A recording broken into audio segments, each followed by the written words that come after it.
tinggikan namamu, ku adukan kuasa. Kami tidak perlu ragu, karena Engkau Allah sanggup melakukan mujizat bagi kami. Dengan pengharapan inilah kami bawa persembahan kami, karena Engkau ada di atas setiap yang kami persembahkan. Dalam nama Yesus, semua bilang amin. Takut corona, tetapi bukti bahwa kita mau taat buat pemerintah. Yang setuju katakan amin. Saudara harus percaya bahwa kita aman cuma karena darah Yesus. Amin. Jangan kebablasan karena pendeta bilang gini, jalan di luar tidak pakai masker. Jangan kebablasan namanya. Tetap jadi orang Kristen yang taat, patuhi aturan pemerintah. Tuhan sudah memberkati Ambon dengan luar biasa. Saya ingin saudara semua kita warga gereja menjadi berkat bagi kota ini. Sekali lagi ingatkan buat anak-anakmu dan dirimu sendiri, jangan pernah lupa untuk pakai masker setelah keluar rumah. Tuhan memberkati Bapak Ibu Saudara Saudari semua. Saya mau berdoa bagi anak-anak saya. Bangkit berdiri di tempat saja anak-anak. Segenap hati ku datang padamu, segenap rinduku ku bawa padamu. Kaulah hasratku, sumber dari hidupku. Yesus, kau segalanya bagiku. Segenap hati ku datang padamu, segenap rinduku ku bawa padamu. Kaulah hasratku, sumber dari hidupku. Yesus, kau segalanya bagi. Mari panggil nama Yesus semua kita nyanyi.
Jangan setia laki-laki dan perempuan di ibadah. Jangan setia mereka yang berdiri di hadapan. Jamah kami semua. Jamah kami semua. Biar Engkau menjadi kerinduan kami setiap hari. Engkau hidup kami setiap hari. Dalam nama Yesus. Dalam nama Yesus. Penuhi kami dengan pengalaman akan hadirat. Penuhi kami. Menikmati Engkau dalam setiap batasan hidup kami. Dalam nama Tuhan Yesus. Kebenaran yang memerdekakan. Kami siap dipenuhi dengan kebenaran firman. Dalam nama Yesus. Haleluya. Amin. Silakan duduk. Waktu yang pendek sekali, hanya 10 menit, paling lama 15 menit. Yakobus pada pasal yang keempat.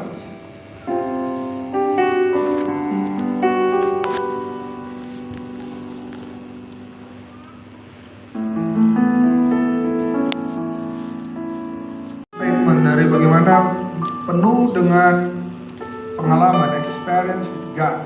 Kita harus punya pengalaman dengan Tuhan. Minggu pertama Bapak Ibu bisa lihat videonya. Minggu pertama kita bicara gini, hadirat Allah adalah tempat yang utama. Yang setuju katakan amin. Saudara harus ingat kenapa kita banyak menyembah. Hari-hari ini saudara, hadirat Allah itu tempat yang utama. Amin saudara. Ini tempat yang utama. Yang kedua, proses hidup, masalah, tantangan, beban. Ini semua adalah saudara mau bertemu Tuhan secara nyata. Bertemulah dalam setiap proses hidup. Amin. Saudara, Hagar sebelumnya nggak pernah dengar suara Tuhan, tapi tak kala dia diusir, dan tahu dia diusir dalam rasa sakit, Allah menjumpai dia sambil dia berkata gini, engkau Eloi. Menurut kau itu proses hidup tempat yang nyata kalau kau mau mengalami Allah. Yang penting jangan pernah bersungut. Sama-sama bilang, saya tidak perlu bersungut. Lebih keras bilang sekali lagi, saya tidak perlu bersungut. Semakin bersungut saudara nggak akan ketemu Allah, saudara akan ketemu setan. Dan minggu lalu kita belajar gini, jangan puas dengan masa lalu. Jangan puas. Apakah itu kelebihan, kebanggaan, kehormatan, ataukah mungkin sakit hati? Lalu orang yang tidak bisa mengampuni adalah orang yang puas dengan masa lalu. Dia ingin mencoba yang baru. Dia terjebak pada ruangan masa lalu. Bukti bahwa saudara telah bebas dari masa lalu adalah hari ini saudara hidup dalam pengampunan. Jadi waktu kita bicara jangan puas dengan masa lalu, bukan hanya tentang kebanggaan, kehormatan. Masa lalu yang patut dikenang kita sebut kenangan. Masa lalu yang menyakitkan kita cenderung menyebutnya sebagai rasa trauma. Saya mau bilang buat saudara, dalam Yesus hidup kita selalu baru tiap hari. Kasih Allah melimpahi kita setiap hari. Kita nggak perlu hidup dalam kenangan, kita nggak perlu hidup dalam trauma. Sebab apa? Kasih setia Allah selalu baru tiap pagi. Tepuk tangan sekali lagi yang luar biasa bagi Tuhan. Dan hari ini kita akan ada seni yang hilang dari gereja. Dan untuk kita mau menikmati pengalaman dengan Tuhan, kita harus ada dalam seni itu. Seni itu namanya gini, belajar mendengar suara Tuhan. Katakan amin. Sama-sama bilang, saya mau belajar mendengar suara Tuhan. Ayo sama-sama lebih keras, 1, 2, 3. Saya mau belajar mendengar. Oke, kita baca sama-sama ayat firman Tuhan, saudara dengar saja. Jadi sekarang, hai kamu yang berkata, hari ini atau esok kami berangkat ke kota Anu dan di sana kami akan tinggal setahun dan berdagang serta membuat untung. Sedangkan kamu tidak tahu apa yang akan terjadi besok. Apakah artinya hidupmu? Hidupmu itu sama seperti uang yang sebentar saja kelihatan lalu lenyap. Sebenarnya kamu harus berkata, jika Tuhan menghendakinya, kami akan hidup dan berbuat ini dan itu. Tetapi sekarang kamu memegahkan diri dalam kecongkakanmu, dan semua kemegahan yang demikian adalah salah.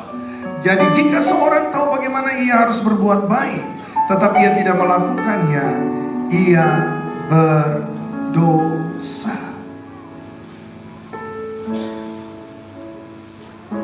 Bagaimana supaya kita bisa mendengar suara Tuhan? Ini minggu keempat. Kita nggak akan pernah bisa mendengarkan Tuhan kalau kita hidup di masa lalu. Amin. Masa lalu menciptakan sebuah kata yang namanya pengalaman. dan cenderung orang menjadikan pengalaman sebagai patokan hidup. Dengarkan saya, pengalaman memang guru yang terbaik, tapi pengalaman bukan patokan hidup. Waktu kita bisa keluar dari masa lalu, kita akan selalu mau datang dan bertanya gini, Tuhan, saya mau bikin apa? Tuhan, saya berencana untuk A, bolehkah Engkau menyertaiku? Tapi kalau kita hidup cenderung di masa lalu, kita akan, sudah lihat Daud di lembah Refidim, musuh yang sama, tempat yang sama. Tapi kalau saudara baca kitab 2 Samuel, Daud bertanya buat Tuhan, musuh yang sama, di kali pertama dia udah menang, kali berikut di tempat yang sama, Daud tidak memakai pengalaman. Alkitab mencatat Daud seorang yang suka bertanya buat Tuhan. Sekalipun masalah yang sama, kalau itu terjadi hari ini, saudara tidak bisa memakai solusi yang saudara telah tempuh 1 tahun, 2 tahun yang lalu. Sebab apa? Ini tahun yang baru. Yang setuju bilang amin. Beda sekarang aja saudara pakai masker toh. Masalah pasti beda dengan waktu saudara tidak pakai masker. Tapi kita cenderung suka memakai pengalaman. Karena itu saudara akan kehilangan seni bertanya kepada Tuhan kalau saudara masih hidup di masa lalu. Saudara harus keluar dulu dari ruangan masa lalu, baru saudara bisa mengekspresikan setiap hari. Saudara bangun pagi-pagi dan saudara angkat wajahmu dan saudara berteriak, Tuhan, apa yang harus saya lakukan hari ini? Terkadang waktu saya sudah berdoa bagi Paso contoh, tiba-tiba Roh Kudus nyelekit, tanya apa yang harus kamu lakukan untuk Paso. Bukan yang menurut kamu ingin, tapi apa yang aku inginkan kamu lakukan bagi Paso.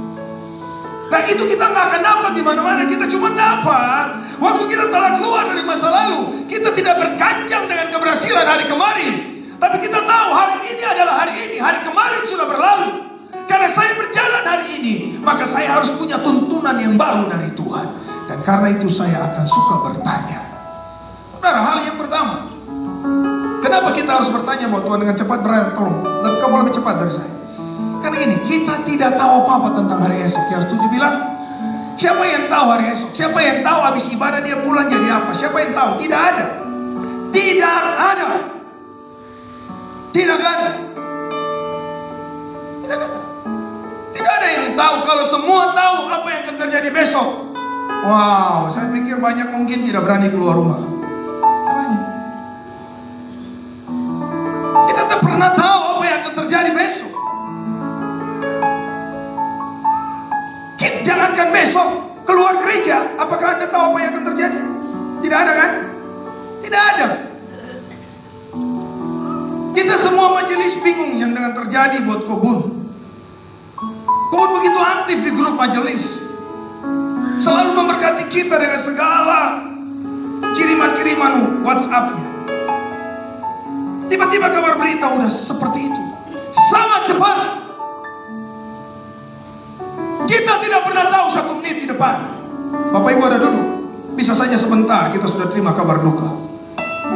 Siapa yang tahu? Hari ini kita lagi beribadah, kita lagi panggil Yesus, bisa saja waktu saya khotbah sangkakala Allah berbunyi. Siapa yang tahu? Di saudara, karena kita tidak tahu apa yang ada di depan kita, sama-sama bilang buat kiri kanan, jangan terlalu sok tahu. Ayo bilang buat kiri kanan, jangan terlalu sok tahu. Janganlah. Makanya adalah penting sebelum makan ucapkan syukur atas makananmu. Katakan amin. Ya cuma ucap syukur. Kita tidak tahu, bisa saja gara-gara makan ini langsung kita selesai. Kita tidak tahu. Jangan belaka sok tahu dengan makanan di hadapanmu. Jangan belaka sok tahu sekalipun cuma ke ACC. Anda tiap hari jalan ke ACC dan anggap itu biasa. Jangan sok tahu. Anda tiap hari ke kantor dan aman dan Anda berpikir itu biasa. Jangan sok tahu. Sesungguhnya dalam kebodohan kita, dengar Mazmur 34 ayat 19, kemalangan orang benar banyak, tapi Tuhan meluputkan semuanya. Itu hal yang kedua yang saudara harus tahu, bahwa setan merencanakan, berani cepat sedikit, setan merencanakan yang banyak yang buruk kepada kita. Kita tidak pernah tahu. Kita tidak pernah tahu. Terlalu banyak jebakan di sekitar kita. Bisa melalui air mandi kita, sabun yang kita pakai, lipstik yang ibu-ibu pakai, kendaraan yang bapak-bapak gunakan, semuanya iblis bisa pakai. Sekali lagi sama-sama bilang, saya tidak boleh sok tahu. Ayo kuat bilang 1, 2, 3. Ayo semangat, bangun. 1, 2, 3. Saya tidak boleh sombong. Terlalu sok tahu. Dia S3 lain. Samsung yang S20 saya tidak sombong. Jangan. Kalau Anda maha tahu, gak usah bertanya buat Tuhan. Tapi dengar kebenaran yang saya mau bilang ini. Hei, jangankan Anda, iblis aja tidak maha tahu. Makanya adalah bodoh orang yang berharap buat iblis. Iblis cuma pandai memutar masa lalu. Makanya kalau orang hilang apa-apa pi di setan bisa bilang, pi di dukun bisa bilang sama bapak, sudah terjadi. Coba pi di dukun tanya hari Senin jadi apa. Kalau ada dukun yang bisa ramal, memang itu dukun nenek moyang. Tidak ada. Setan dan dukun itu cuma pandai meramal. You know meramal? Mengandai-andai. Tidak ada yang absolut pada ramalan. Saya mau bilang buat saudara, makanya paling bodoh yang suka pilih dukun-dukun itu now. Hidup di masa lalu saja. Barang kalau bilang biarkan hilang, nanti Tuhan ganti. Amin. Saudara percaya berkat Tuhan menjadikan kaya? Amin. Gara-gara jam tangan pikir lihat nenek moyang. Siapa yang suka ini? Om Ampi tolong Om Ampi lihat kau now tuh. Amin Bapak Ibu. Amin Bapak Ibu. Bilang buat kiri kanan lagi jam balaga. Oke, belajar bertanya buat Tuhan. Tepuk tangan yang hebat. Tepuk tangan, ayo semangat, bangun. Tepuk tangan, ayo bangun. Suabis, tepuk tangan, suabis. Haleluya. Yang kedua, dari belakang bilang waktu sudah habis. Haleluya. Yang kedua, bisa lanjut tidak? Oh tidak, kita ambil perjamuan sekarang. Saudara bingung, bilang saya untuk gembala. Bilang saya ini untuk pasti lanjut lah. Anda pintar sekali di situ. Haleluya. Yang kedua, hidup kita seperti uang. Kehormatan, kebesaran, kekayaan, kepintaran cuma seperti uap. Apapun kebanggaan kita akan berlalu secepat uap di hadapan angin. Kalau saya percaya, pulanglah bikin uap saya. You know uap? Pulang masa air panas, labu ke panci di hadapan angin akan lama ke cepat. Nah kalau saya tahu uap, pipa bakar sedikit bikin asap sedikit saya. Lama ke cepat? Cepat sekali berlalu. Anda mau bangga dengan kepintaran? Dengar, di rumah sakit saya melihat keterbatasan manusia. Amin Bapak Ibu. Mau sapa? Ayo mama hati. Habis. Biar kepeng satu bang lain. Kalau tubuh aku bikin apa? Mau makan kepeng tiap hari. Hah? Rasa gross, iya gross. Tapi kalau di kursi roda mau apa? Cepat. Jangan balaga Bapak Ibu. Tanya buat Tuhan. Karena hidup kita seperti uang. Hari ini mau bikin apa saja bisa selesai cepat. Karena itu pastikan gini, karena hidup ini secepat uang. Pastikan kita punya tujuan akhir yang pasti. Katakan amin. Karena itu saya senang tadi anak-anak nyanyi lagu yang pas dengan khotbah yang saya siapkan. Kita harus berpikir tentang Maranatha. Yang setuju bilang amin. Kalau tidak pikir Maranatha, ya berpikir seperti saya. Setiap hari bisa mati. Sehingga jaga hidup itu baik-baik. Jaga hidup itu baik-baik. Seperti uap, cepat berlalu. Sama-sama bilang, hidupku seperti uap. Lebih keras, 1, 2, 3. Hidupku seperti Tambah keras, 1, 2, 3. Hidupku seperti uap. Terlalu apa? Cepat berlalu. Dan yang terakhir, kenapa kita harus bertanya buat Tuhan? Sebab kita hanya dikasih Tuhan hak untuk merencanakan setiap hal. Betul Bapak Ibu? Kita dikasih Tuhan cuma hak merencanakan. Tapi yang memutuskan itu Tuhan. Bapak Ibu pengusaha mau bikin apa-apa, tanya Tuhan Allah. Bapak Ibu pegawai mau bikin apa-apa, tanya Tuhan Allah. Anak-anakku pelajar mahasiswa mau bikin apa-apa, tanya Tuhan Allah. Tuhan, lulus SMA mau kemana? Tuhan, beta mau masuk fakultas ini. Tuhan mau beta fakultas apa? Jangan ikut-ikutan. Belajar, tanya Tuhan. Keluar dari rumah Tuhan, beta harus bikin apa supaya jadi berkat di tempat kerja beta. Ketemu oleh rencana semua. Tiap pagi beta selalu bilang, Tuhan, beta serahkan semua aktivitas beta hari ini akan semua ada schedule nih Tuhan. Tuhan tolong beta jadi berkat di mana saja. Kita boleh berencana, tapi Tuhan yang memutus. Kita berencana bangun gereja ini butuh 17 tahun. Tiap tahun saya bataria, tahun ini resmi, betul Bapak Ibu? Saya resmi, tahun depan bataria, betul. Kita hanya punya hak apa? Merencanakan. Tapi memang Tuhan swasese 17 tahun. Tapi kita punya hak untuk merencanakan dan itu tidak salah. Yang penting kita serahkan kepada kedaulatan Tuhan. Yang setuju bilang amin. Dengan bertanya kepada Tuhan, kita mengakui Allah berdaulat. Sama-sama bilang Allah berdaulat. Allah berdaulat. Dengan selalu bertanya kepada Tuhan, dengar, musuh setan yang terbesar dalam kita adalah ego kita. Semakin saudara tidak mau bertanya buat Tuhan, kesombongan semakin menguasai. Semakin bertanya buat Tuhan, kau menaklukkan kesombongan. Karena itu banyak orang berlagak sok tahu sebab apa? Dia jarang bertanya buat Tuhan. Tapi kalau semakin dia bertanya buat Tuhan, lambat tapi pasti egonya dihancurkan, sehingga kita dapat berkata, Engkaulah Tuhan Allah yang berdaulat dalam hidupku. Engkaulah Tuhan penguasa hidupku. Hidupku tidak berarti di luar Tuhan. Hidupku berarti kalau bersama dengan Tuhan. Tuhan memberkati Bapak Ibu semua, para pelayan perjamuan di sini. Mereka, kekuatan menyertai mereka. Aku memberkati mereka pagi ini dalam nama Yesus. Aku menaklukkan segala perjanjian setan dan dosa dalam mereka dalam nama Yesus. Aku persembahkan mereka sebagai persembahan yang hidup kudus berkenan di hadapanmu. Darahmu kuduskan mereka, darahmu layakkan mereka. Kami serahkan kota kami ke dalam tanganmu. Kami serahkan Bapak Wali Kota, Bapak Wakil Wali Kota, Bapak Gubernur, Bapak Wakil Gubernur, Bapak Presiden, Bapak Wakil Presiden. Tuhan memberkati, Tuhan memberkati, Tuhan memberkati, Tuhan memberkati.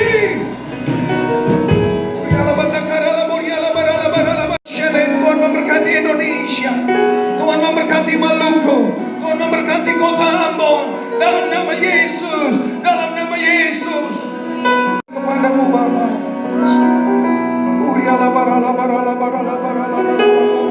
Engkau layak dipuji, Engkau layak ditinggikan, sebab Kau layak.